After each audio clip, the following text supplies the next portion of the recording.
Well, he just did. He just scored 8 points. That's the thing. He had a career. Yep.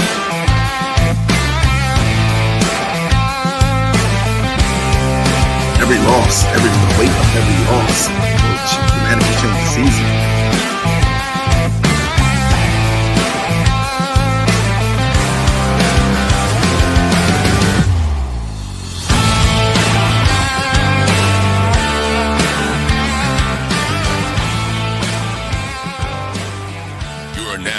Listening to the Sportz Nutz.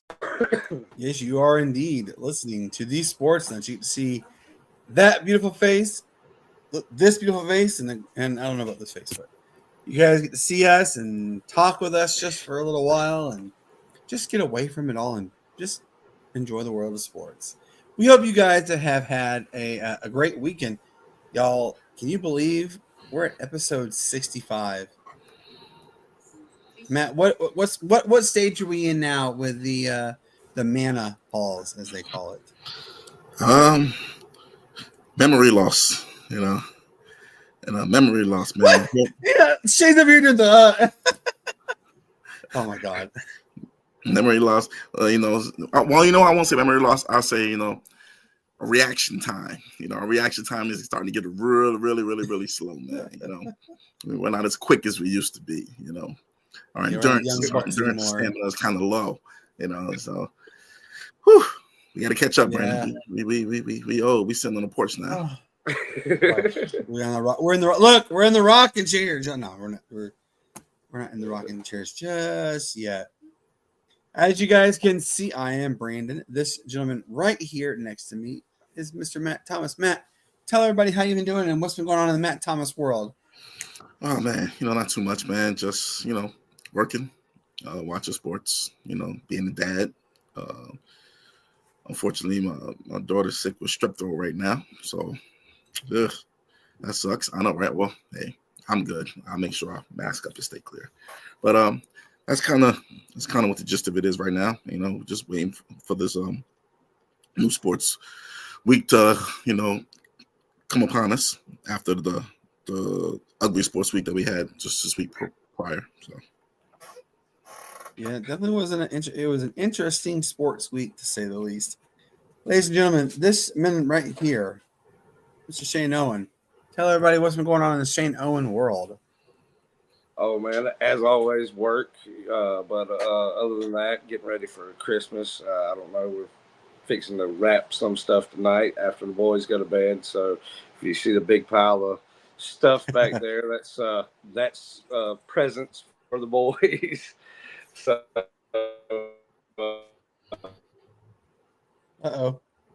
and we dropped him, so he'll come back in a minute. Yes, it is holiday rush now. It is the home stretch, as they call it. Yes, and it's a little bit stressful. There he is, ladies and gentlemen. Mr. Shane is back. All right, Shane, continue with what you're saying. Oh man, I don't know what happened. It's a glitch, I guess, in the Matrix at least. But man, it's just getting ready for the holidays, getting busy. Got some stuff to move around. Go see the cousins and all, and have some good quality time with family. I know Grandma's going to be ready to eat some of my cooking and stuff when I come down, like she always does. So I'm ready to do that for her. Amen to that. So little side joke on food. You're talking about that actually. Last night, Cassie called Carol, my mother-in-law, and said, "Hey, would you make some of your vegetable casserole? It's some of the best vegetable casserole I have ever had in my entire life." And Cassie goes, "It's nothing really for the kids because they won't eat it, but we will." And I'm like, no, y'all aren't going to eat it. I'm going to eat it all because, I devour that stuff all the time. Hey, I want to give a quick shout out. Our good friends, the South Carolina Ravens, as you guys know, we are the official podcast of your South Carolina Ravens. Give them a call today. Their tickets are going like crazy. And I believe, I don't know if anybody's seen yet, but they have out their hype video for the television. So Andre and the Ravens have posted. Check it out if you get a chance. That's scravensfb.com. Get your tickets today.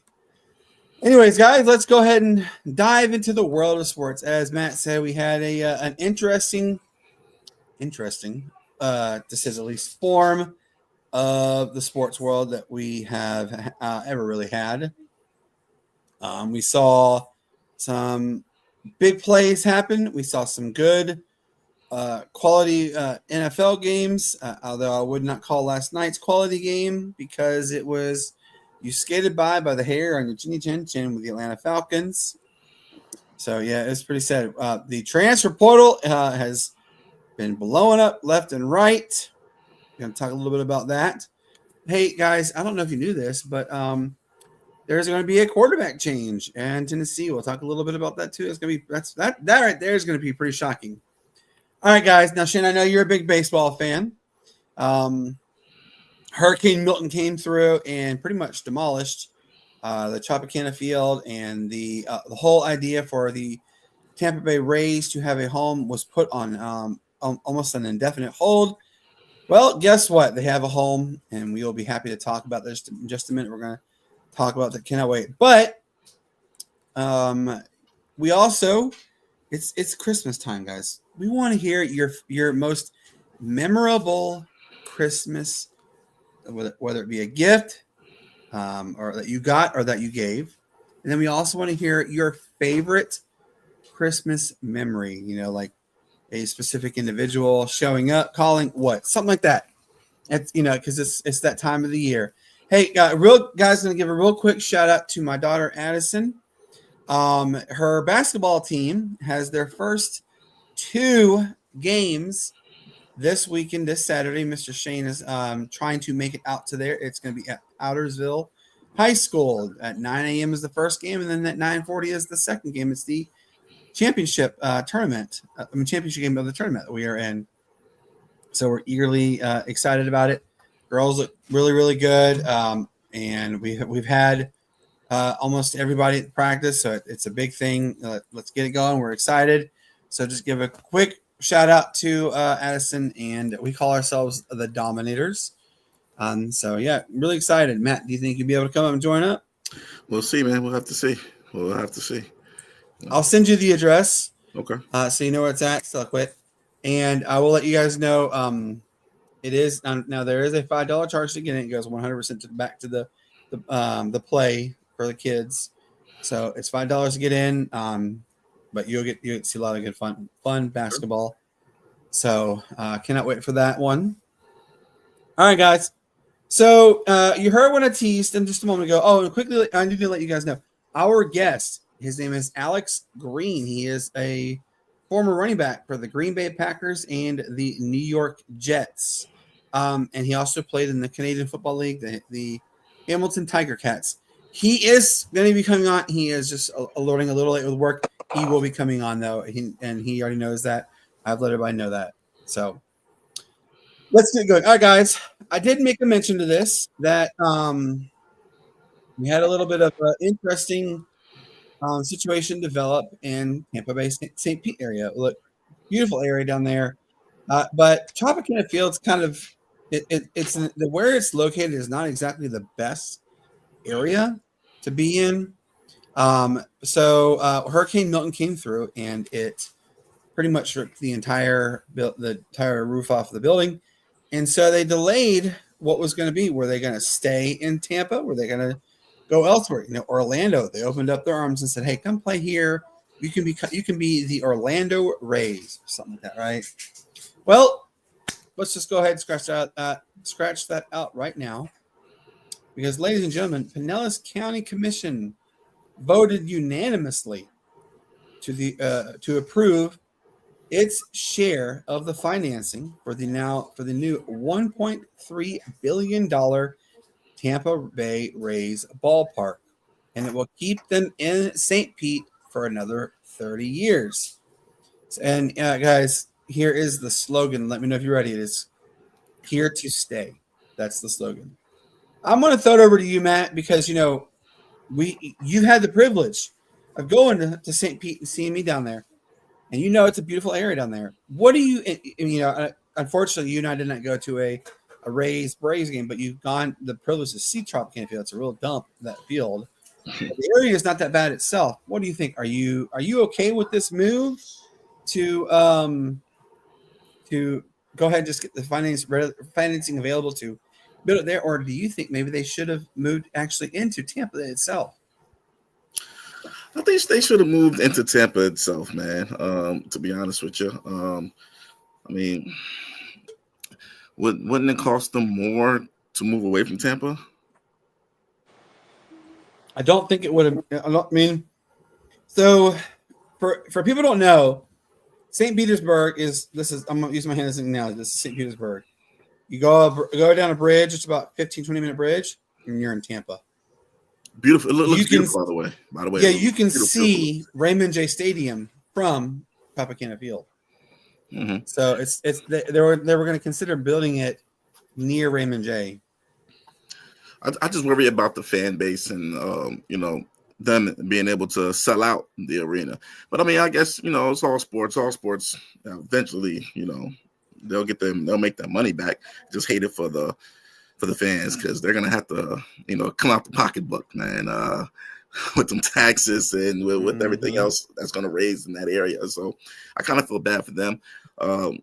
Whereas if they just go ahead and just build it in Tampa, man, and it's a city that already has sports teams established, I think they'll be better for it. But who knows, man? I mean, I think for me from a personal standpoint, either or, I think either or will be fine. And St. Pete, like you said, St. Petersburg is a very beautiful place. Very beautiful place. But then again, Tampa's used to having their sports team. So I don't know, man. I'd rather see it in St. Petersburg, but I wouldn't mind them going to Tampa. Okay. What do you think, Shane? I'm gonna ask you these questions. Are you in favor of them keeping the Rays in St. Petersburg, or should they have moved to Tampa? And are you glad to see that they've finally come to a resolution with regards to the stadium? Oh yeah, well, I'm glad that they finally got something kind of situated out. Tampa Bay, they're a decent little young squad. They're known to make runs on budget money. A new stadium now in any kind of professional sports league is almost needed. If it's at least a 25-year-old stadium, you're at least going to talk about a new one, or talk about some sort of major renovation to the one that you have. As you mentioned, Tropicana was not a great field. I mean, it's fun watching a routine pop fly become chaos because I'm kind of glad that they stayed in the St. Pete area. I think that I think it gives a little bit more enticement for some fans to get out and see a ball game. Not necessarily, might not be the downtown crowd that you get, like, say, you're going to a football game, you got some people downtown and stuff like that. But, at least you keep it out there. The big thing is like the Braves did with the Battery at their ballpark. I mean, it's a multifunctional venue now where you have bars and restaurants and all kinds of other things around the stadium to entice fans to stay there and come. But, and then they also get the enjoyment of, hey, this professional ball game that we're fixing to go watch. Yeah, absolutely. And it personally, look, I've been in the Chop before. It was a really rundown facility. I remember I was watching them play the Braves versus the Rays game there in one year, and it was pouring down rain. And if you don't know, guys, it pours down all the time in Tampa, always. But wait 15 minutes. Oh yeah, it will clear up in 15 minutes, yes. But when it's pouring down there, right, and the stadium is leaking, so it leaked, and it was really weird, and it smelled very musty. It just was not like your typical MLB standard ballpark. Honestly, and I hate to use this term lightly. It made the Oakland Coliseum look like a godsend, and the Oakland Coliseum was a dump. I wouldn't say it really did. It was very cramped. The seats were very cramped. They had a lot of broken places in the stadium when I was there. It did smell musty. It was so antiquated. It was built in the early 90s, and it really showed it was built in the 90s. They didn't really modernize it enough. So hopefully, this move will do good for the team. Obviously right now I just mentioned the Oakland A's, which are no longer called the Oakland A's. They're just called the Athletics. The funding has been officially approved. All the T's have been crossed and the I's have been dotted for the Las Vegas Athletics to move to Las Vegas. They are actually they've already demolished where the site was going to be at, so they're starting the process of building it. Rob Manfred actually made an interesting story yesterday. Stated he goes he wants to expand to 32 teams, but the question right now that he's trying to focus on is getting getting a solid location for both the Rays and the A's, which both are going to be playing the 2025-26 seasons in minor league ballparks. The A's, they're playing in Sacramento. They're playing in the minor league ballpark for Sacramento, and then the Tampa Bay Rays, they're playing in the minor league ballpark, spring training ballpark for the New York Yankees. So it's going to be interesting to see how it goes. I'm in favor of expansion. I think that everybody knows this first team that I'm going to mention. It is Nashville. The Nashville Sounders. Everybody, I wholeheartedly believe Nashville is going to be granted the next MLB franchise. And then it comes down to between Salt Lake City, and then I've seen like a whole bunch of other places. Jacksonville has even been mentioned in there. I've seen one. Yeah, there's so many. Yeah, Charlotte's name has been mentioned a lot too. And guys, Charlotte has a beautiful downtown scenery. They've really embraced the sporting world. Uptown. Okay, yep. Uptown. Yeah, we gotta get it They've right. really embraced the Uptown, sporting man. world, though. Oh yeah. Now let's just hope, though.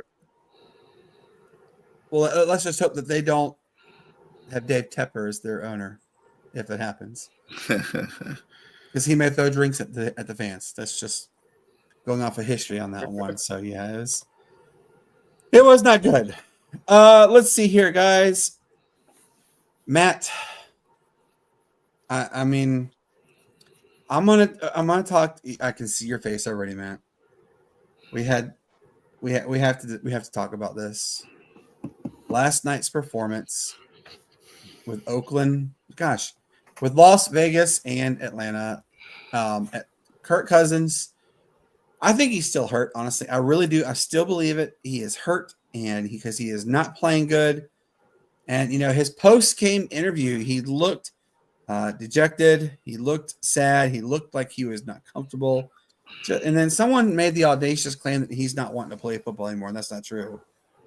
But I think going into next week against the Giants, it should be Penix to start. What do you think? Well, first of all, I have 100 million reasons why Kirk Cousins still wants to play football. First and foremost. Absolutely. Nah, man. Excuse me. It wasn't a good game, man. I mean, it was good for the Falcons from a defensive standpoint and a special team standpoint, but that offense was putrid. I can't say Kirk Cousins is hurt because those early games he had earlier in the year where he threw for 500 yards, no, man, he looked like a totally different animal back then, just a few weeks ago, 5-6 weeks ago. So I can't go under the notion that he's hurt unless he somehow has a new injury or he re-aggravated his previous Achilles injury. Maybe something like that happened. But he's uncomfortable in the pocket, man. I was listening to the broadcast yesterday, man. Louis Riddick and Dan Orlovsky, they were hitting nail on the head, point after point after point after point about Kirk Cousins not looking comfortable in the pocket, him rushing. Every time he double taps, he rushes his throws. I mean, he's not accurate. And nobody knows what's going on. And just like in a lot of these rookies now, man, in this class, they're playing very well. Rookies are playing very well. And it'll be such a Falcon thing to see that all along we had the best rookie sitting on the bench behind this monstrosity of offense that we're watching. I mean, there's no reason why you should have Drake London, Kyle Pitts, Daryl Mooney, Bijan Robinson, Tyler Algier, and that offensive line, the top 10 offensive line. There's no reason our offense should only put up 15 points against the worst team in the league, worst defense in the league. They were down Max Crosby. I mean, and still only put up 15 points. And to be honest with you, man, there were we had a 12th man, man. The refs were our 12th man because they bailed us out with a lot of calls. They bailed us out on a rough of the passer call. I mean, that was not a rough of the passer call, and they bailed us out with a lot of stuff. So, you know, man, it's just disheartening, and I'm just tired, man. I'm tired, Brandon. It would be the Falcons doing what the Falcons do best. They're called the cardiac birds. And let's not forget, Desmond Ridder had a chance to win the game at the end on the game-winning drive. Like 2 times in the last 2 plays, he could have won the game. It's just tiring, man. I'm tired of it. I've been dealing with this since 28-3. It's just tiring. I've been dealing with this since 1992. Come on now. Yeah, but at least, you know, you have something to look forward to. Dion, and then you know, Matt Ryan came in 2008, and then Tony Gonzalez came, and then they had that offense. And even though they were up Rodney big, White, Julio Jones. You know, man, it's just my friends, man, my friends and family, they're all telling me, come on home, Matt. Come on home to the Giants. Come on home to the Bills. Come on home to, like, my friends are like, come on to the Chiefs. Come my friends call, come on to the Ravens. You know, all my friends are like, you over there struggling. You over there, you know, suffering. You don't have to suffer. Come over to the Chiefs. We got Pat Mahomes. Well, let's remind your Buffalo Bill fans, though. Yeah, they're the only team to go to 4 straight Super Bowls, but they're the only team to lose 4 straight Super Bowls. And they're the only team to beat the Chiefs this year. The Bills look good. Josh Allen looks good. Josh Allen looks elite. He absolutely, I mean, he's putting up ungodly type numbers, you know. Truthfully, if the whatever curse there is for the Buffalo Bills, hopefully that curse ends and they do get a chance to win the Super Bowl this year because they deserve it. Oh yeah, and I think you know, the way that they're playing right now, man, their defense has stepped up. I mean, you know, be it we just saw, you know, what second most points scored in a game this year between them, between the Lions and the Bills this past weekend. But hey, their defense, you know, they never got them within a score once they got a 2-score lead in the second half. Is really, you know, kind of where you look at it. And if you can protect the 2-score lead, you know, be it first half, second half, it doesn't matter. In the NFL with that caliber of players, you know, at that point, you know, it takes a great like Tom Brady to come back from that, you know. But hey, it happens, but it happens rarely, and that's for the Bills. I think they're getting healthy at the right time. You know, when you guys talking about, you know, Atlanta and how they've squandered away the NFC South here lately, you know, they're staying in the hunt. But man, we were talking about how this was going to be a big, high-scoring game on Friday, and you know, we didn't see that. And you know, I don't want to say that Cousins is still injured. But I can put it to this, you know, you come from an Achilles injury or a knee injury of some sort, and you're coming back, you know, earlier than expected, really, to play games. You know, we're in what, week 16 now, coming into it. You know, everybody's hurt. This is where, you know, that if he was healthy completely or halfway healthy the season before and not completely on IR, then you look at it, he's probably going to, you know, slow down. But now it's getting to the point where he might be to his limit right now and needs a break. That's a very real possibility, you know. I mean, only Kirk Cousins really knows what's going on with Kirk Cousins. I mean, you know, you have a 1,000,000,001 who can speculate I mean, you can speculate till the cows come home, but all it is just you're just thinking what's going on. So we're gonna see how Atlanta bounces back coming against the Giants, the next worst team, and the Giants, they are more of a pushover than you think. Let's hope they come out. But I will tell you this: the Giants or the Redskins or the Commanders? I think it's the Commanders. Do they play the Commanders next? Commanders are on top right now. Yeah, I think it's Commanders next. Okay, so that's gonna be a heck of a game, and I will say the Commanders are not unbeatable because it took the Saints to lose on a 2-point attempt to really scare the Commanders. So the Washington is not invincible. So if Atlanta can wipe this bad juju off and get their ish going, then Atlanta could come up with the victory. Look, they're not. The schedules are, yes, people say that the Tampa Buccaneers have the easiest route to go because they play the Cowboys, they play the Saints, and then they play the Panthers. Well, I can tell you this, or the Saints, Panthers say something like that, right? It doesn't mean anything because anybody can win at any given time. Dallas is actually starting to wake back up, albeit too late, but they are in the mood to play spoiler.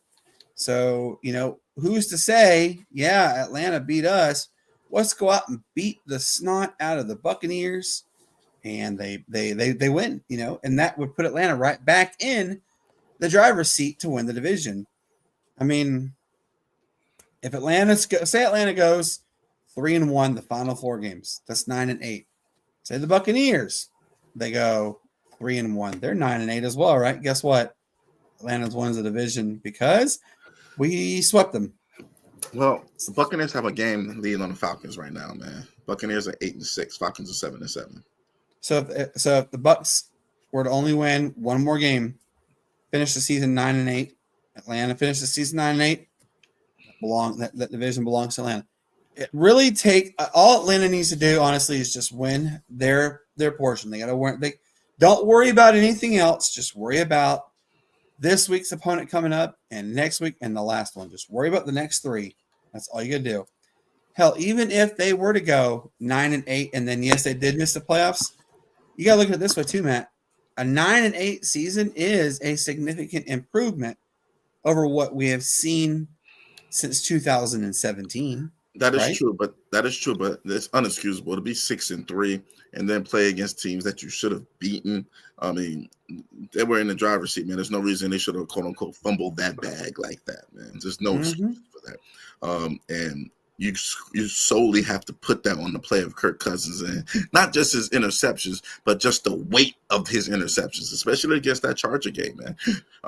Pick 6, that turned everything around, man. I mean, he just the weight of his interceptions were just so gut wrenching, man. And sometimes you just can't recover from that. So we'll see. Hopefully, he makes a recovery and he gets back. To that NFC Player of the Week, 2-time NFC Player of the Week, Kirk, that we saw earlier in the year. I was doing 500-yard games, and I still think we're gonna see a great finish to the regular season for the Atlanta Falcons. I wholeheartedly believe. I wouldn't even put it past it to Atlanta finish 4-0 and finish the season 10-7 and win the division. I can't put it past there. They did just flex the Falcons versus the Commanders to Sunday Night Football. So that it's another nationally televised game. So we shall see what's going on. Hey guys, I want to ask you a question. You see a lot of these former players who have decided to put their hat into the realm of coaching.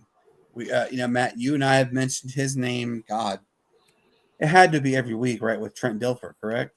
Yes, that is correct. Yeah. So we harped on it. And we said, well, this is going to be the week that Trent says bye. This is the week. And for whatever reason, the UAB would either win or they would hang on and they would lose by like a field goal or something like that. They'd save Trent Dilfer's backside. Well, Michael Vick, yes, his name is back in the sports world. He was actually mentioned to possibly be the head football coach at Sacramento State, but then also at Norfolk State. And Shane and I actually had this conversation earlier in the day that I had said I'd heard Norfolk State. He said they're in negotiations with Sacramento State. Well, Shane, enlighten everybody and tell everybody exactly where Michael Vick decided to go. So from what I've heard, I heard that he is going to stay home and coach at Norfolk State. A real good story behind it is there's an old ESPN contributor. I forget his name, but he is actually the head men's basketball coach at Sacramento State, or no, at the University of Wisconsin Green Bay. And Sheffy broke the news today or something like that. It was either today or late last night about Vic being in talks with him to become the head coach there, and that he basically told him, hey, worry about something else. You don't know anything. And then Sheffy kind of told him, hey, they've got like $50 million in NIL that they've settled up, and they're trying to join either the Pac-12 or the Mountain West. With that kind of money, it would take a big name to get in as a coach to kind of build the program and make it there. So that would have been a good move, for them. And, Sheffy kind of, fired back at him and said, hey, your basketball team's 2-10 right now. I think you need more time on the court than on social media. But as far as what I've heard, Michael Vick is going to stay with their home in Norfolk and coach.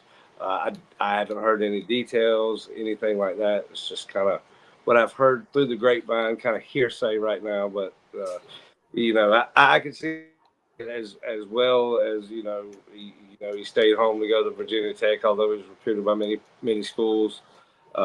He's always, kind of been around the Hampton crowd, which is right there in the Seven Cities area between there and Norfolk, Virginia Beach, Chesapeake, Portsmouth, all that right there. So best of luck to him. I'm going to be rooting for him, especially, I got to represent for probably the best quarterback that I've ever seen play live in my generation. That's right. You got to see both Vicks play, Marcus and Michael Vick play. Marcus was more athletic than his brother, but he didn't have it here. And of course, we see the trouble that Mike got in whenever he started letting family and friends kind of hang with him. Of course, you listen to podcasts out there, man, and hey, it's one of those things that we've talked about before. Broke. Hey, the whole crew's got to come and stuff, and it's one of those things. But hey, best of luck to Vic up there in Norfolk if that is official. Hey, best of luck wherever he goes. He's a great athlete and great mind, and loves the game, and learned a lot when he was going through all of his troubles, especially being mentored by Tony Dunn. People don't realize also he was the head coach at the American Alliance League for the Atlanta Legends, and that league lasted 3-4 games, and then it went down, and it was down to the toilet bowl. Matt, what do you think? Are you sold on this idea that former players could be great quarterbacks or no? I mean, great coaches or no? Yeah. I mean, first off, I want to say, first of all, speaking of Michael Vick and that situation that happened with him and with the Falcons, isn't it crazy that nobody in his family stood up and took that rap, man? Like, no friends or family stood up and took that rap for him for the cash cow. That's know who your friends are, people.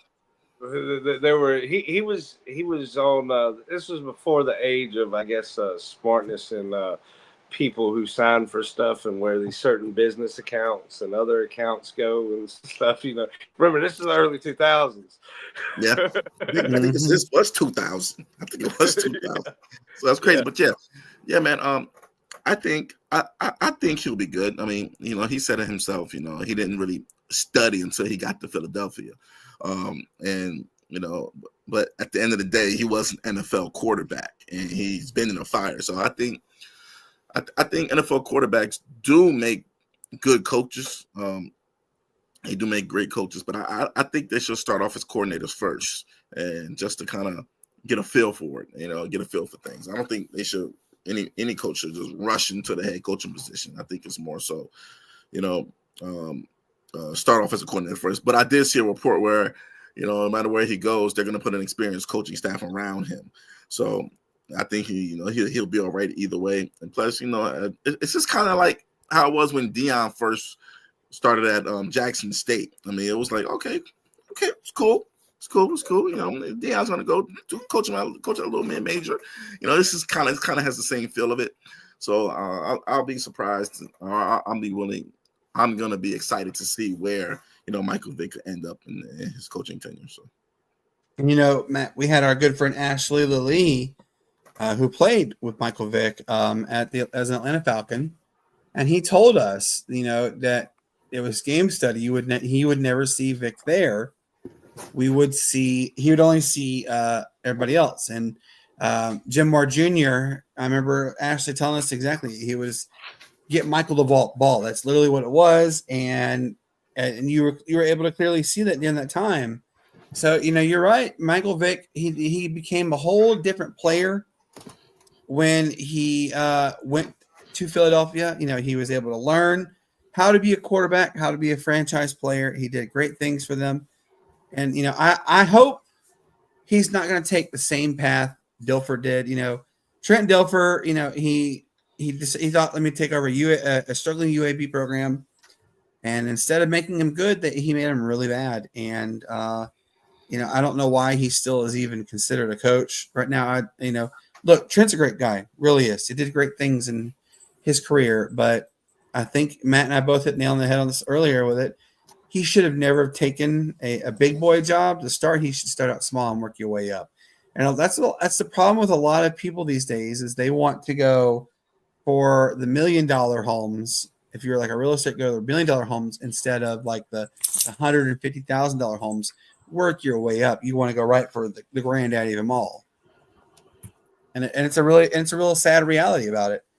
So, but yet you see it like Matt was talking, like Deion and Michael Vick and the situation that he's going into with either one of the schools. Whenever it's confirmed, but it's like taking that starter home that's good for you and whoever you got with you at that time. That's a good starter home, and they're kind of moving into that, and then that's when you see if they have success in that environment, then they can go up to the bigger house and have some success and be up there and play with the big boys. So, that's kind of, same analogy, but on that same scale, like Matt was talking about, start smaller on these sub schools, the FCS or even below, Division 2, 3, like what Kurt Mangini there in Indiana. He got offered coordinator jobs in D1, and he turned it down to go be a D3 coach. Yeah, you start out small, work your way up. It's unfortunate. There are a lot of coaches who think, oh, because I played and I was successful at, like, heck, even the term semi-pro, I was successful at semi-pro, therefore I should be successful here or here. And you come in, you get to it, and you go, this is a whole new ball game. You're not in Kansas anymore, Toto.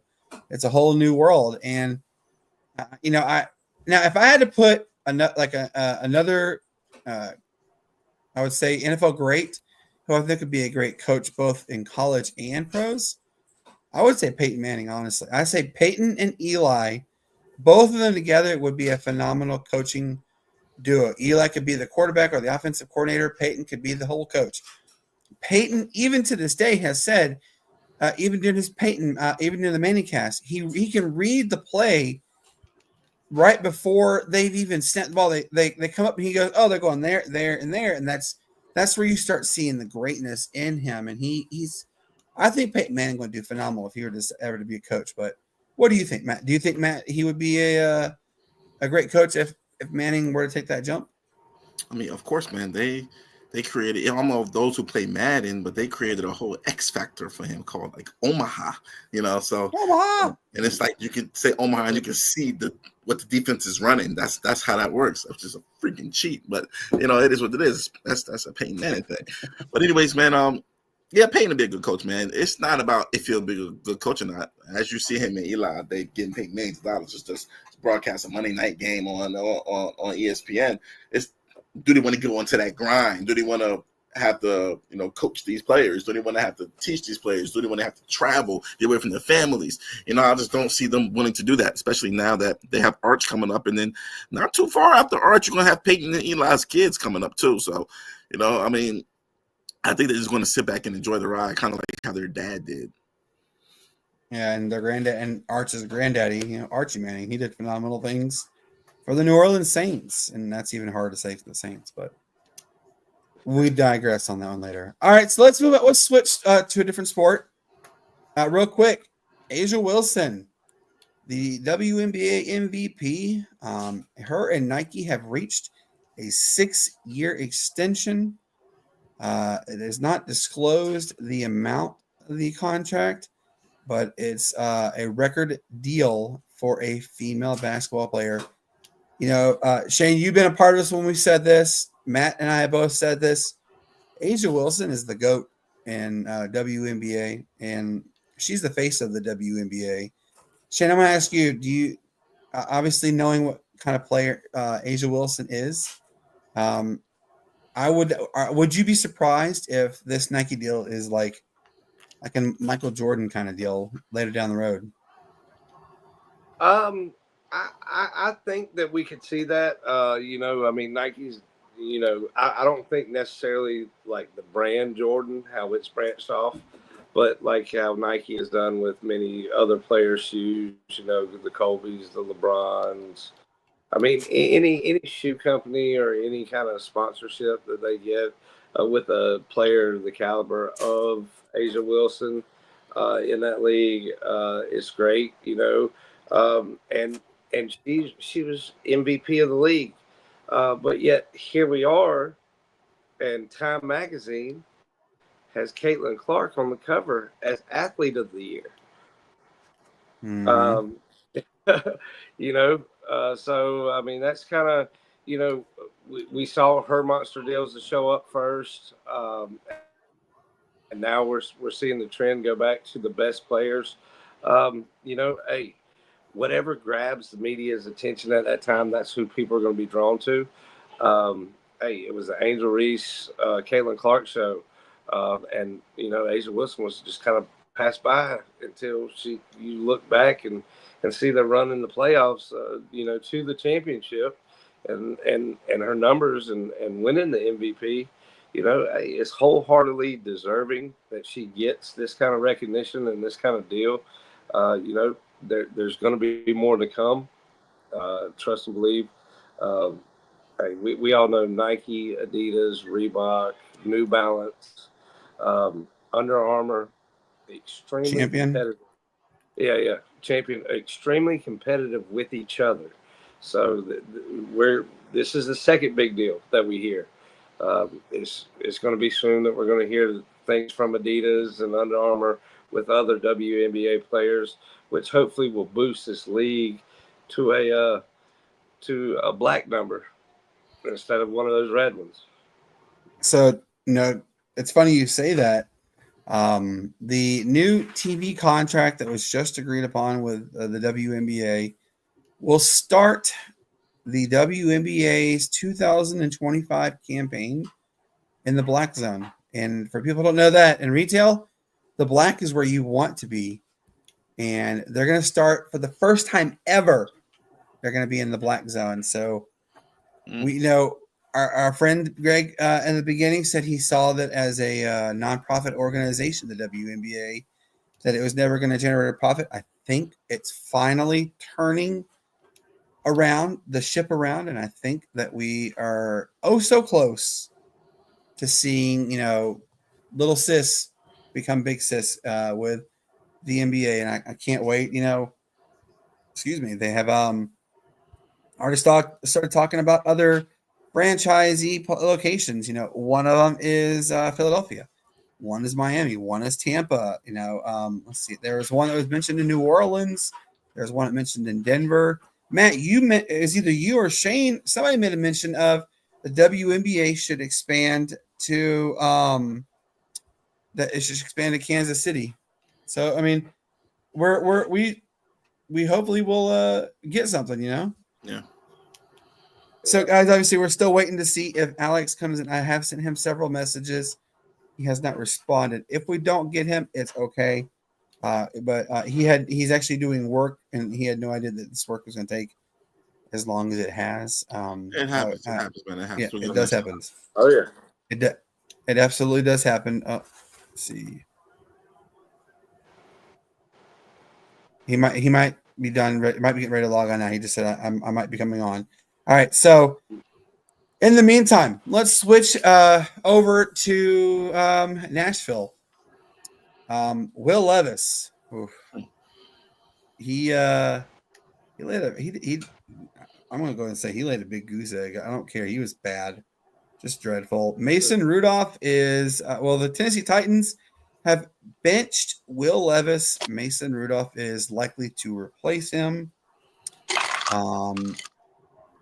Matt, do you think it's time that Tennessee just says it's okay and cut their ties with Mr. Mayo and Coffee Boy, or what? No. He does have talent. He does have talent. We can't say he doesn't have arm talent. Will Levis does have arm talent. We've seen that last year against the Falcons. So yes, man, when he threw for 4 touchdowns. So they just got to get him some better weapons, man. I'll be honest with you. What receivers do they have? I really can't think, honestly. Can you? What about you, Shane? Westbrook. Do you know of any that he has? Westbrook Akine is one. The receivers that they had, they got rid of before they even got them. So even when they got rid of Dion, they don't even have a serviceable tight end, a solid tight end. So I'm not gonna say it's his fault, and they didn't sign back Derrick Henry. They don't have a run game. They don't have receivers to pass it to. The offensive line is shaky. I can't fault Will Levis for that. He's a young quarterback. Give him some weapons. He does have arm talent. That's one thing that you cannot coach and teach, is having the arm strength that he has. So with that being said, this is just a kind of a rebuild season. They'll get a top defensive player in the draft. They'll retool up on offense through free agencies. There's gonna be a lot of good free agents out there this upcoming season or coming off season. They're just gonna retool, man. This was one of them teams like the Saints. They're just gonna retool in the summertime, and hopefully they can catch fire, like the Broncos did with Bo Nix. Yep. Absolutely, and it's just a matter of time. It's not a matter of if, but a matter of when. And hopefully we see some improvement happen. We will see. All right, so Matt, our love for the basketball obviously has been the front runner right now because the Atlanta Hawks, they came up one game short of playing for the NBA Emirates NBA Cup mid-season tournament, but they turned a lot of heads in the right direction. I'm gonna say this. They're only 2.5 games out of the top, in the top 4 positions. I could realistically see Atlanta making a bite for that top seed in the Southeast. What do you think? I agree, man. I think they're back healthy now. That's the thing. They're healthy now, and now that they gotten healthy, they're finding their stride. Orlando was hot for a minute. But I think one of the Wagner boys went down now, so now they're just, as far as being able to sustain that level, so they're going to drop off. And I think the Hawks are now just starting to hit their stride. Like I said, they won 8, or they won 8 of the last 10, with the losses to Denver and the losses to the Bucks, which I think they should have beat the Bucks, but that's another story. I just think what Trae Young is doing, he's finally maturing. He's learning that he doesn't have to score a lot, even though he's having bad shooting nights. He's only averaging like 21, 22 points a game. Leading the league in assists with about 13 assists a game. I think he's in a good place, and they got athletic wings around him. Dyson Daniels and his defense, it has been contagious. You got Trae Young out there playing defense now, so man, I think they're in a good place. I can see them finishing. Hopefully, I see them finishing anywhere around 4 or 5 or 6. I can see them finish. So currently, they're still listed in the play-in position. Yeah. But I could see them. They're, like I said, they're only 2.5 out of the Orlando Magic, which for those who are keeping track, Orlando is the number 4 seed. And Atlanta is the 7th seed. I could see Atlanta going between the 4 and the 6. So yeah, absolutely, I agree 100%. I can see that happening, and it's going to be a good second half of the NBA season.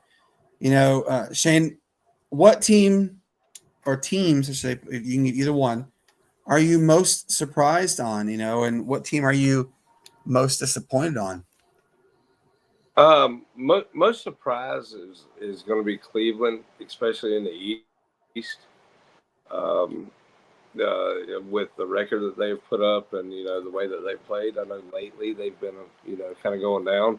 I kind of put it in the same perspective as the MLB slump. Like you hear, Oakland, they'll win like 14 in a row, and then end up sub 60 in the win column. So you kind of get with these teams and stuff like that, but they've kind of bounced back more recently. Played some good games. That's in the East. One that I'm surprised about in the West is the Lakers and the position that they're in the West, with what they had returning and everything else, especially competitively. With what I've seen, it looks like the East is a lot deeper this year than the West as a total. So for them to be struggling the way that they are, I was browsing through TikTok while on break at work, and I heard this one. Don't give me anything about Jordan LeBron debate. Go back and look at Jordan when he was 40 and played, and see how he played compared to the way LeBron's been playing this year. Which, if you look at it, they've got quite a bit of an argument there. But complete different styles. Even when LeBron came into the league, he's having to adapt and play completely different now than what he did. Of course, the same argument as Jordan when he bought the Wizards or was part owner of the Wizards and wanted to play. The game was completely different then when he was in his prime. So, it's but the Lakers as a whole has kind of puzzled me, because they had a lot of great pieces coming back and should be in a better position than they were last year, because last year we blamed it on injuries. This year we can blame it on whatever, but this is the second year in a row that we've ended up with the same result. So those are my two surprising teams in each side. Disappointing tems, I'm not sure if I could say really any disappointing teams at this point. Just because it's so early in the season, in my opinion. To get to that point where we're talking about disappointment instead of surprises. Surprises are always great. Disappointments normally wait till the end. So, always give me the good news first and the bad news second. But, I could say, I guess you could look at it in the league as a whole, and what everybody had touted the Knicks to be this year. And what they have done so far does not look as, they've looked average at best, in my opinion, and what they have done. But, hey, like I've said before, it's a newer team. They're starting to gel. We'll see how it goes. Give me a couple weeks after the All-Star break before I judge the teams that made major moves in the offseason to get them into the playoff contention and the top 4 in each side of the league. But like I said, I can only give you my surprises, not necessarily my disappointments right now, except for maybe the Knicks. And I'm gonna have to tag on that one with the Knicks thing. You got Karl Anthony Towns. Mm-hmm. You really went out and you broke the bank, and the way they are is mediocre right now, and you gotta wonder, is it Thibodeau that's the issue as the coach, or what could be the possible issue that you can't gel together? And we will see as time goes by. I don't know. He took a great team in Chicago and made them mediocre. Yeah, you got to wonder, is it Thibodeau? Is the whole answer? I mean, you're right. It's a question that many people want to know, and I wish we could pull out a crystal ball and give us the answer. Hey, want to give a quick shout out, guys, to a legend in the game of football. Randy Moss has a severe health emergency that has been given to him. Shane broke the news, and then ESPN came right after. But Randy Moss was diagnosed with liver cancer. We did say something with regards to the discoloration of his eyes. Could be something related to liver. We kind of find out it's true. He's going to take the traditional. He did have surgery. They removed everything, and now he's on chemo and radiation. Let's send our prayers and hopes that he fully recovers in time. Yeah. Because Randy Moss is a legend, and cancer sucks. And as the great Stuart Scott said, kick cancer's ass. And that's what we are all praying. Dick Vidal, he just kicked cancer 4 times. Let's cheer him on, Randy Moss. Let's do it, man. You got this. So obviously, unfortunately, tonight did not work out with Alex Green. He has said he is still doing training at work. That was the messages that he has sent me. So we will try and get him on again. But guys, as you do know, our season 2 literally is coming to an end. Excuse me, I have the hiccups. Friday is the 20th. We don't really have anybody lined up, but we are still going to talk some sports. We're excited about it. And then next Tuesday, that's Friday it. Friday night starts the playoffs. That's right. Friday night starts the playoffs. So mark your calendars, folks. Next Tuesday is the season 2 finale of the Sportz Nutz. We will take a well-deserved week off and come back. I'm thinking probably January 3rd is when we will come back. What do you guys think? I might have plans. Duke Mayo Bowl. I'm trying to find some. You there? With some tickets. Okay, you say you broke up. What'd you say? At Charlotte, I'm trying to go to the game. I might be there, so it might get a little live tidbit of me there. Hopefully, Christmas goes well. Might be there with a couple buddies. Hey, amen to that one. That might be my plan for January 3rd. Okay. Either way, I'll be watching them. What do you think, Matt? January 3rd work good for you? Yeah, I mean, we'll see, man. Like I said, as the time gets closer, we'll communicate with each other more. We'll see what's good and what's not good for everybody. Yeah, it's not like we're not going to see each other. I mean, yeah, we'll talk. We'll communicate. We'll get it. Yeah. But then, guys, season 3 comes. I will tell you this: season 3, y'all, is going to be elite. We have a bunch of guests already starting to be lined up for the month of January. I've slowly but surely started poking in people for the month of February. Even we do have a player from Clemson who is going to join our team as a guest to talk about the Clemson football season. He actually is the punter for Clemson. He is going to come on in early January to talk. Maddie Hudick from Tulane University, SI beat writer. She is going to come on and she's going to talk to us about the recapping the Tulane football season and kind of get us prepared for the basketball season. We're about to go into the thick of it. I'm excited about that. We do have Eastern They play- Carolina. They play Friday, don't they? Yeah. Tulane plays And we Friday. had- Don't No, they just played. Wait. football? No, Oh, the we're bowl talking game. about football. The bowl Yeah, game, yeah. I believe, it's coming up. They're playing in Tampa Bay. I believe it's the 20. Yeah, it's coming up. I think it's this Friday, actually. Yeah. And then I have 20th. Eastern Carolina Pirate Radio. His name is Chip. He is going to be coming on to talk with us. So I'm excited about that.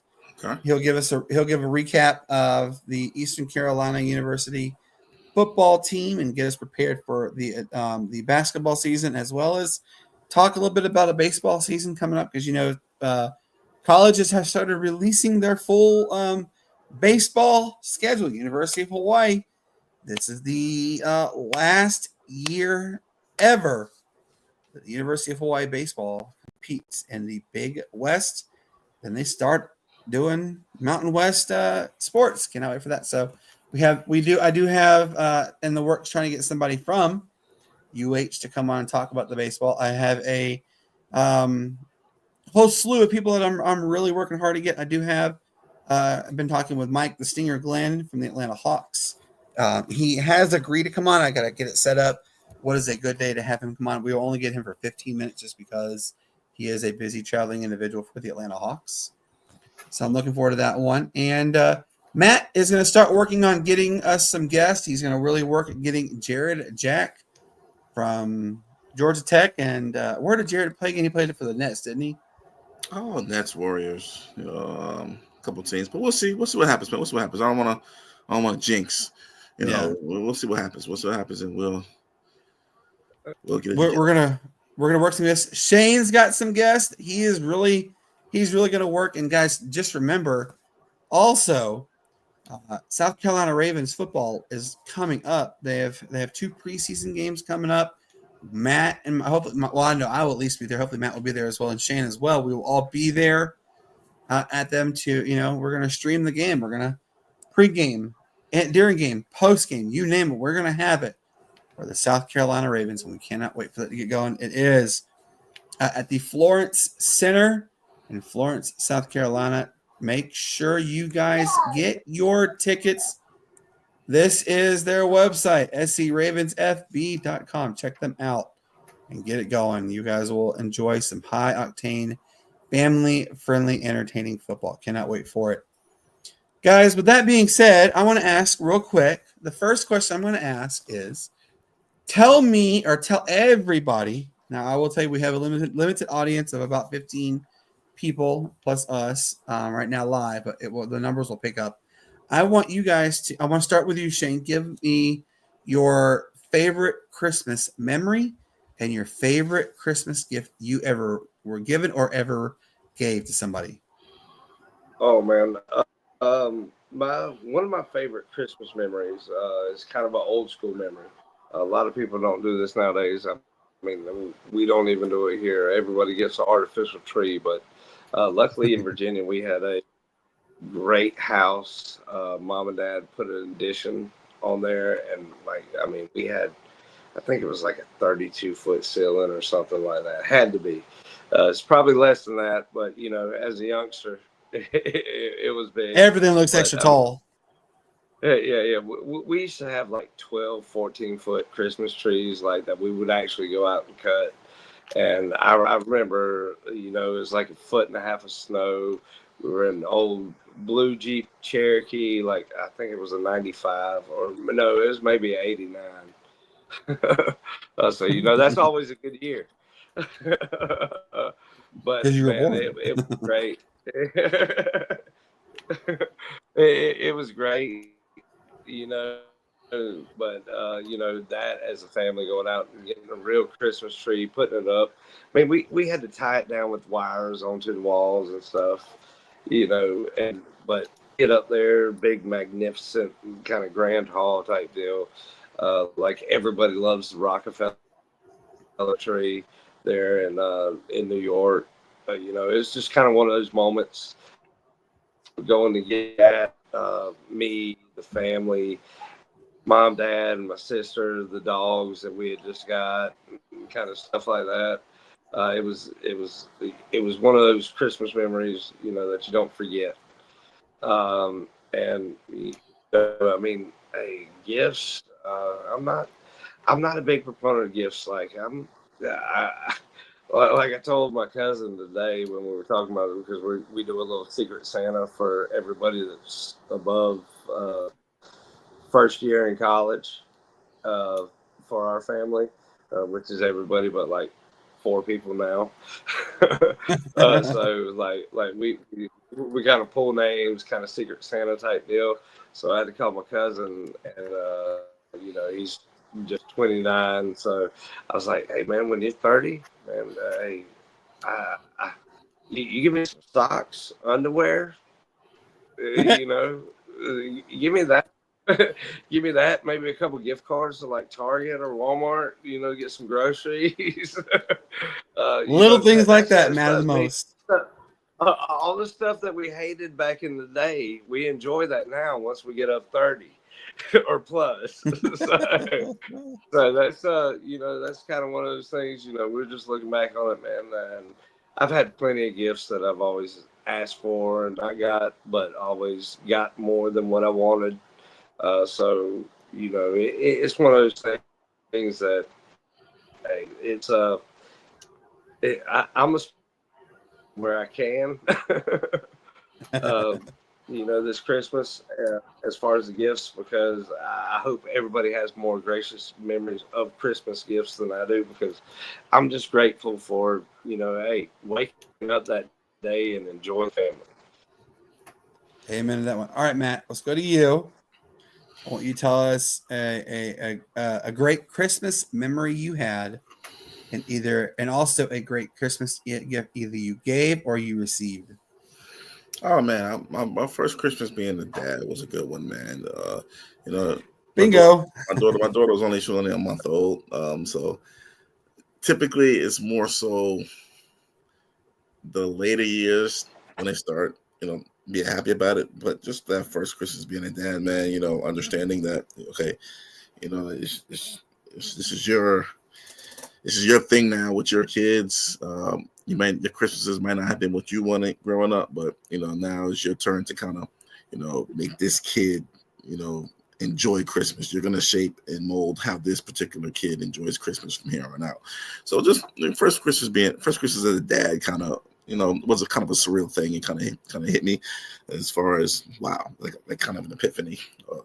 That it's not really about the holidays; it's about how they make people feel. So that one was a good one. And as far as what was the next one? Was the second part of the question? What was your favorite gift you either received or you gave? Well, I haven't given it yet, but when my daughter was 3 or 4, I told her when she turns 10, she'll get a puppy. So every Christmas I'm 5 years closer to a puppy. I'm 4 years closer to a puppy. I'm 3 years closer to a puppy. I'm 2 years closer to a puppy. So this year she's gonna be like last year before I have a puppy. So just get one of them. Huh? Get you one of them laying back there. That's too big for her, man. I'm gonna have to get her something small, man. not too small. But I'm gonna have to get her something like a Cocker Spaniel or something, man. I'm gonna have to get her something easy because I'm gonna have to be taken care of. Now, I already know how that's gonna go. She's easy. Walk. She's easy. But Get a chihuahua. Is she easy for a 10-year-old though? That's the thing. Is she easy for a 10-year-old? Oh yeah. No. Hey, they're gentle giants. You gotta love them. Okay. Looking to absolutely, and it's great when you see, Matt, you hit the nail on the head. They take up a lot of room though. So Matt, you hit the nail on the head. Like being a dad is the absolute best feeling in the world. I've thankfully had the privilege and the honor to have 4 now. This is going to be Aspen's first Christmas. And I can tell you guys now, I cannot wait to see her reaction there's so many great memories that I had of Christmas. My all time favorite was my grandpa. Papa always would call no matter what time. It could be 3:30 in the morning, which is 2:30 Mobile time. It could be 8:30, 9:30, whatever. He knew when we woke up.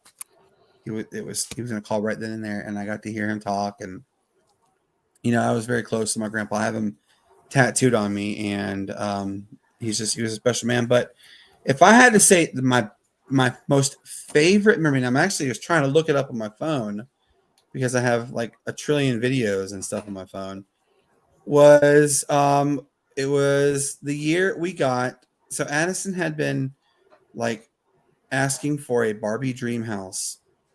Like, I can't tell you how many times it was. I want a Barbie dream house. I want a Barbie dream house. I want a Barbie dream house. Oh no, I'm with you on that one. That is a great memory that we had in Virginia. My granddad, my sister wanted a Barbie dollhouse. And my granddad actually, one Christmas that we spent in Virginia all together, he made a dollhouse for my sister in the neighbor's backyard garage. And so I know how excited she was on that. So I can imagine Addison's like super excited. Yes, love everything. I can only imagine. So I can't find the video because I have so many on my phone. If I do, I'll post it on the. Brandon, I just got some breaking news, man. The Falcons are benching Kirk Cousins and will start Michael Penix on Sunday versus the Giants. So they are playing the Giants. Yep. So the playing the Giants. All right. So Penix is welcome to the starting world. Michael Penix Jr. Can't wait for that one. This is the leaf. This is the leaf right here. It's turned over. Wow. So, anyways, back to what I was saying. Addison, I'll find the video and I'll post it on the Facebook page. But Addison and Eastland they seemingly got everything they wanted for Christmas. I mean, everything. They were so excited for what they had gotten for Christmas. But the one thing they didn't get was something with that they've been asking for, which was to have a Barbie dream house. Well, little do they know that Santa, he got it put together, and he put it behind the chair. And so what we did is we recorded them getting the gift, and Addison was screaming at the top of her lungs, "Mine! I got my dream house, mine, yay!" And so when she started screaming in excitement, they got Eastland screaming in excitement, and they were bouncing up and down, and Holden was screaming as loud as she could because she saw her sissies excited. So therefore, it must have been something exciting. So that was a memory that will sit in my mind forever, is seeing my girls' absolute jubilation come Christmas morning. Anytime I see my girls smile, it makes being a parent even better. And Cassie actually will tell you she's kind of jealous a little bit right now because I get the privilege of spending all day with Aspen. And so when she comes home, Aspen expects mommy to just feed her, change her. But during the whole time she's feeding her and changing her, her eyes are glued to me the entire time. So Cassie's like, "Hey, spend some time with me, with mommy." So I cherish the fact that I get to have as much time as I do with Aspen, and I get to have as much time as I do with Cassie and Addison and Eastland and Holden. It's the best. So those are my favorite memories. Now, the best gift I ever got or received, or I ever gave or received, it was the year that the Mighty Morphin Power Rangers were like ultra in, like super in. And I wrote Santa a letter every week asking. I really wanted Power Rangers toys, and I got the entire Power Rangers toy set. And Matt, you actually have seen it at you actually saw it when we went to Mom's house. The girls are playing with some of my old Power Ranger toys. Mom still has them, so those have still been a part of my family. So that was the best gift that I have ever received, because now my kids have the chance to play with it. Shane, go ahead. You had a question. Oh yeah. Well, I've got something for everybody out there, and just want to get your guys' feedback too. I was on my way to work, 5:15 this morning, and nothing's really on the radio, so you kind of flip channels. Well, I was flipping channels, and I caught a little segment on, kind of, hey, what does Santa do when he delivers presents to the house? Are the presents wrapped, or are they all sprawled out for you to come out and see? So that's my big Ooh. question for all the sports nuts out there. Like, how do you remember it? Like, were your presents just spread out that Santa gave you, and you unwrapped everything from the family, and maybe a couple from Santa that he didn't want you to see, or was everything wrapped? Me as a child, the big gifts that we asked for and that we didn't expect, the the ones that kind of came through in the clutch, like that PlayStation when it came out with Metal Gear Yeah. Solid.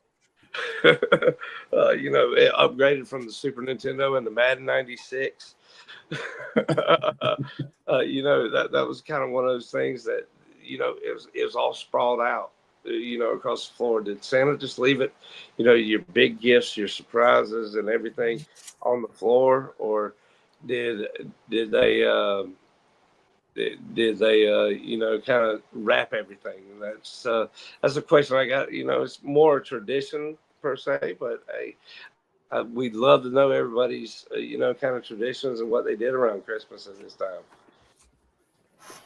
I'm going to answer with mine on that one. Santa would have, so we would have like 2 or 3 that were not wrapped that came from him, but he would wrap them, and we would have like certain locations they would be at. It was really cool. So when Santa has made his yearly visit to our home, he will have some wrapped and have some not wrapped. Matt, what about you? Well, I mean, I grew up a Jehovah's Witness until I was like 13, so I didn't really celebrate Christmas until I turned 19. So I never really had that joy of waking up in the morning and going to open my presents or things like that. So I'm kind of got to live that through my kids, which has been awesome. Been awesome to do. Even though I only have one daughter, but it's been awesome. But what do you do? Are they all out, or are they wrapped? Wrapped. You gotta wrap. We wrap them, man. Yeah. All right, then I go for you. Do you see that right there, Matt? All those boxes there? I see that Target box. They got your name ready for you to wrap them, buddy. Yeah. Yeah. Think again, buddy. Think again. Yeah. There you go. wait. Shane has got some evening plans lined up for some gift wrapping after the show. So, you know what, Shane? How about this? You and me will go get a drink, and we'll make Matt wrap all the presents. How's that sound? I don't know. I'm meticulous when it comes to wrapping and stuff. Oh, one of those. I a certain way, make sure that it's nice and tight. Fold the corners. Are you sure you and Cassie are not brother and sister? I don't make my bed, but my presents are nice and tight. So Cassie will take a long time to wrap presents, right? And so I will do it just the fast way. I mean, I do it. It's decent enough. No, it's not decent enough, Brandon. It's horrible. So Cassie, she does the absolute perfect wraps. And I kid you not, there are times she'll wrap 6 presents and it takes 2 hours. Hey, calm down. Cassie makes them look perfect. Takes time. Perfection takes time. That does. It so does. All right, y'all. So as you see, we we have bent your ear for an hour and 20 minutes. I apologize that Alex was not able to join us tonight. I will reach out to him, make sure he's okay. But he did work. He sent me a picture of the training videos that he is doing. So, and I don't envy doing training videos. Hey, wanted to give you guys a real quick update on the outcome with my health that has been going on. For those who know, I am in line to get a total knee replacement. We are shooting to get it early on in 2025. I did get my second injection in my knee yesterday, and that bad boy hurt. The second one is always the more intense one versus the 3. It's a set of 3 that come. So yeah, my knee is pretty sore today. And I sent the pictures to the guys of the needle, and guys, I promise you, that needle is about that bad boy is about that big. It's huge. 0 gauge. So yeah, and it hurt. And so then also today, I officially saw the post-traumatic stress disorder doctor, and I was diagnosed with medical PTSD. So we are starting the path to help mitigate a lot of the symptoms, and we are going to get me on some medications to also help get that better from the heart attack. It was a very traumatic experience. They are going to have me they want me to find some more support groups as well, and like that I can go to and visit. I will be seeing the therapist weekly, which I'm excited about. I know it's going to be a long road, but I know that it's doable. So yeah, we're from getting where we need to be with the decisions for everything. And I cannot thank you guys enough for always checking in on me, being a friend in my life, caring and stuff. It really does mean a lot. Cassie will tell you, it means a lot to have you guys, especially be there for me. Cassie has told me many times, Matt, I need to call and talk to you to talk and call Brian. And you know how great our good friend Brian Greenblatt is about answering his phone when you call. Which is like trying to pull teeth. But, having you and having Shane to talk to has been such a great adventure. And I appreciate every time I get to see you guys and talk with you guys, it really does make a difference. And I want to say thank you so much for it. Oh, ESPN just dropped it on my end. I just got a message from Blaze. Our good friend Blaze Smith has mentioned it. And our good friend Nick Bongolo, the Canadian, he's also mentioned it. So, Yep. This is a hot topic. So that means Chase Cravey of Dirty Fanatics United will be dropping an episode shortly. So go over and check out him for some Falcons news. For everybody here at the Sportz Nutz, we had a great time. I know it was not a lot of people tonight watching. It's okay, guys. It's holiday season. We know. Let's give a quick shout out, though, to our good friends at Tequila's Grill and Easily. Guys, if you want authentic, affordable, and delicious Mexican cuisine, Tequila's Grill and Easy is where you want to be. You see the trees behind me. And if you don't know this by now, you're living under a rock. It is holiday season. You've got to get those holiday events booked. Give them a call today. They are ready for your call. 864-307-8028. Better yet, stop on by 5155 Calhoun Memorial Highway, Easley, South Carolina. 29640. They will also, if you mention the Sportz Nutz, they give you a 20% off of one entree, not all of it, one entree.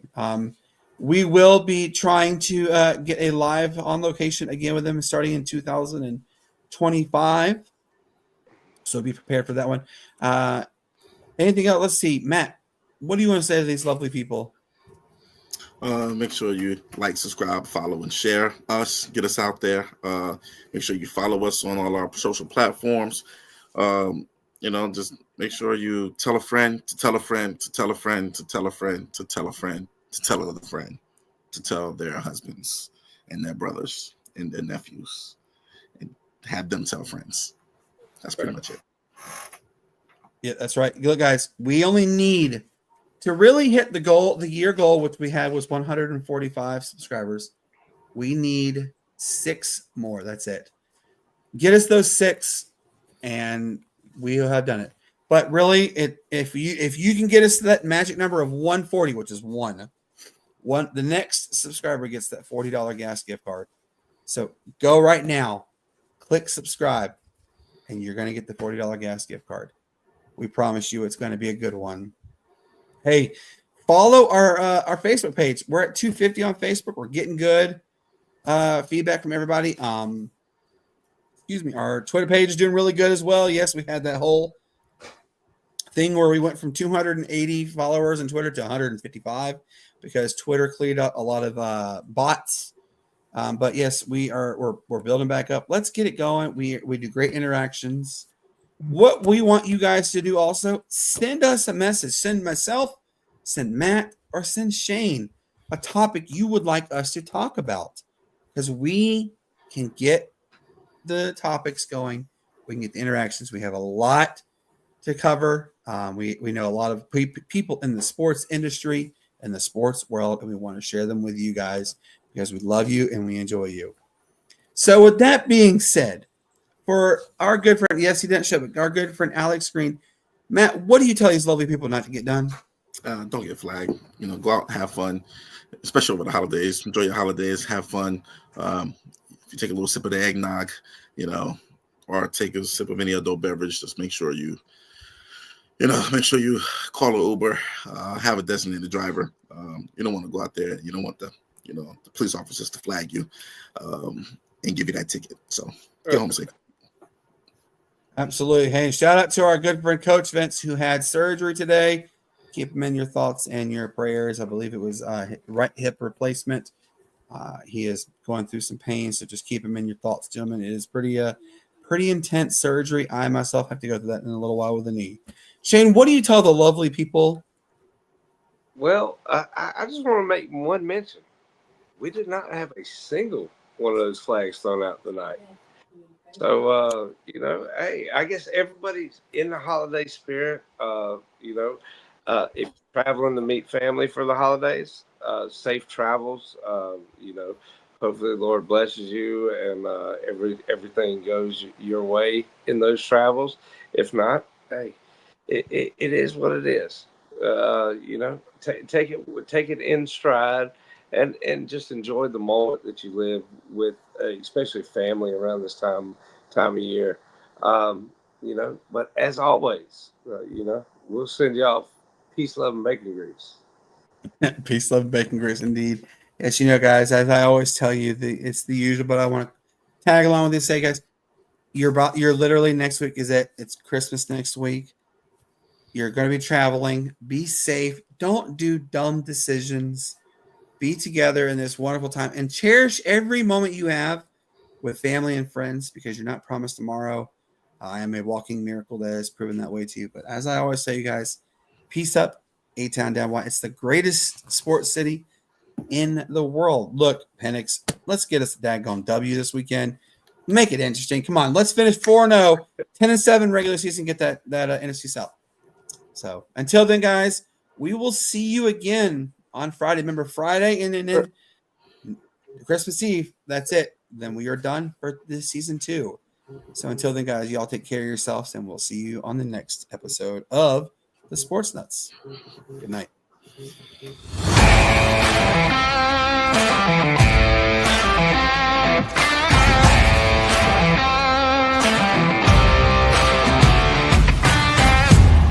Well, he just did. He just scored 8 points. That's the thing. He had a career. Yep.